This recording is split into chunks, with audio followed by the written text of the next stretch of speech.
And now give the floor to the representative of the United States. Mr. President, thank you for chairing. And I particularly want to thank you, Mr. Freitas, for your briefing.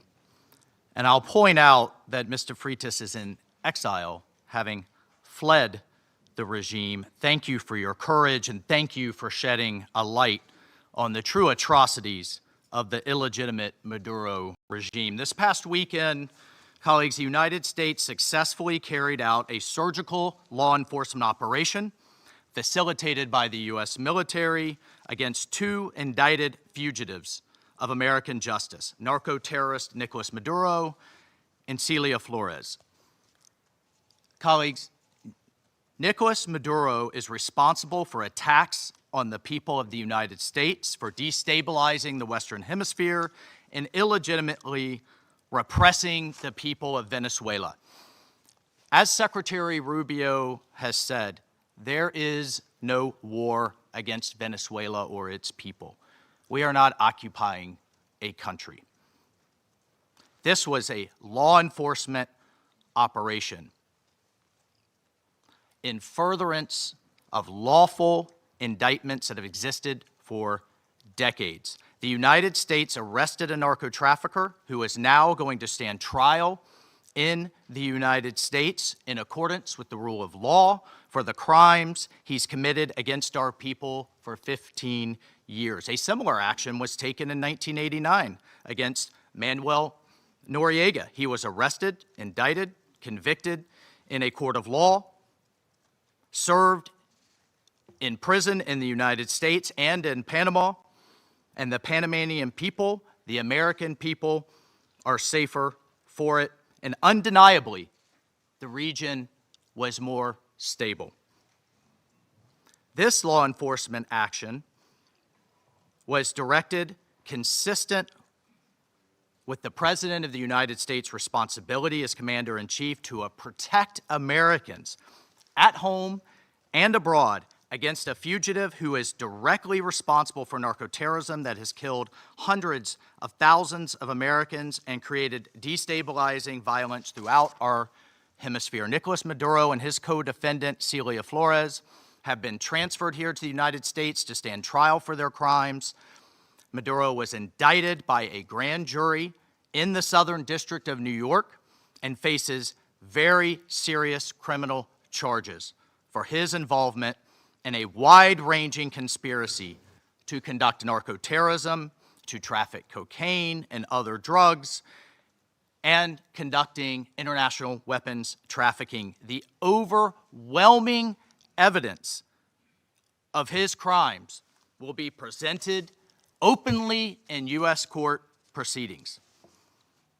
Colleagues, Maduro is not just an indicted drug trafficker. He was an illegitimate so-called president. He was not a head of state. For years, Maduro and his cronies have manipulated Venezuela's electoral system to maintain their illegitimate grip on power. In fact, just 2 years ago, in 2024, a UN panel of experts report found that the election in that year was absolutely and completely a farce and fell well short of the most basic transparency and integrity measures essential to upholding credible elections. If the UN and the United Nations in this body confers legitimacy on an illegitimate narco-terrorist and the same treatment in this charter of a democratically elected president or head of state, what kind of organization is this?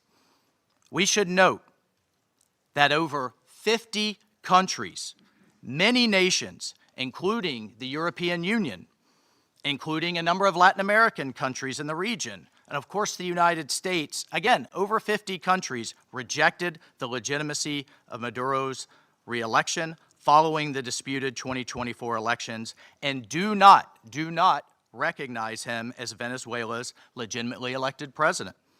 Maduro unlawfully refused to peacefully cede power after the Venezuelan people voted him out of office in the 2024 election. So therefore, Maduro was a fugitive from justice. He is the head of a vicious foreign terrorist organization, Cartel de los Soles.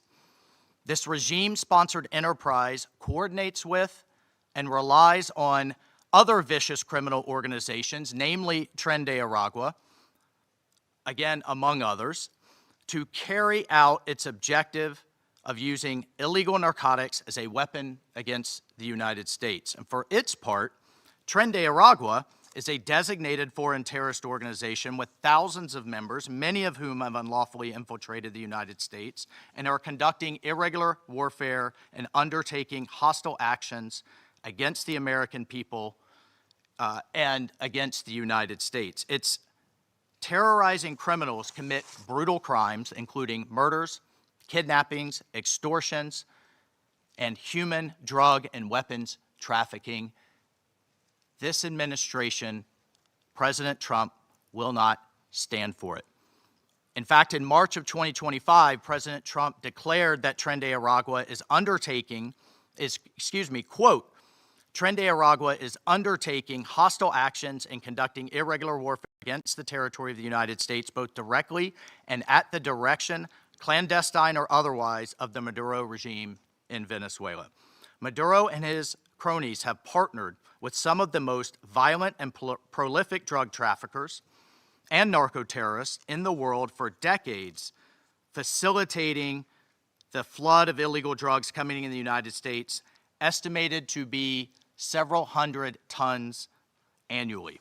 He has become rich, incredibly wealthy, off the misery of untold numbers of Americans, Venezuelans, and others, aiding and abetting international terrorist organizations like Hezbollah, coordinating with corrupt Iranian officials, and other malign actors to influence not only the region, but to malignly influence the United States. In fact, in its own 2025 World Drug Report, the United Nations Office on Drugs and Crime identified Venezuela as a key trafficking route in the Western Hemisphere for illegal drugs, predominantly cocaine, entering the United States and increasingly Europe.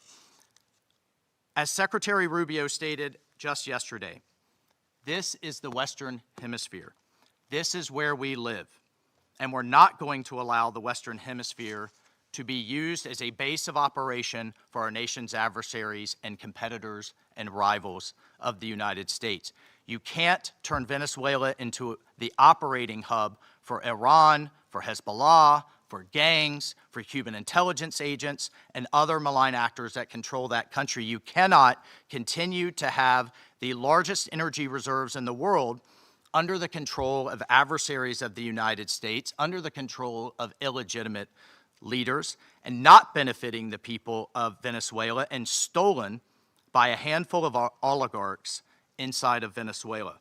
But it doesn't stop there. Numerous UN and international human rights organizations have issued reports documenting serious human rights abuses by the Maduro regime, including reports of extrajudicial killings, political prisoners, torture, and arbitrary and unlawful detentions. In fact, over 8 million Venezuelans have fled the country, destabilizing their neighbors in the region and creating the world's largest refugee crisis. Members of this council, colleagues, the United States wants a better future for Venezuela.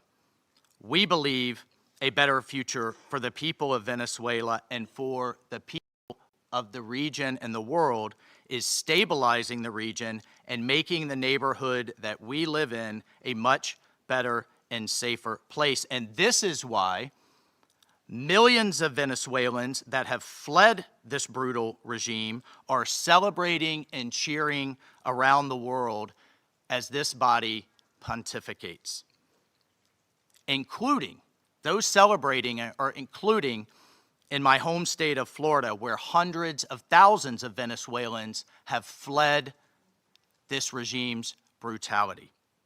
I want to reiterate, President Trump gave diplomacy a chance. He offered Maduro multiple off-ramps.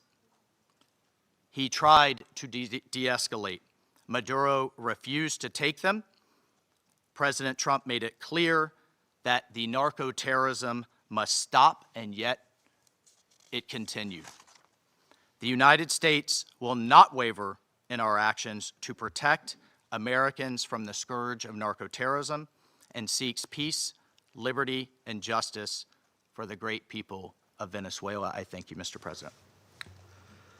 I thank the representative of the United States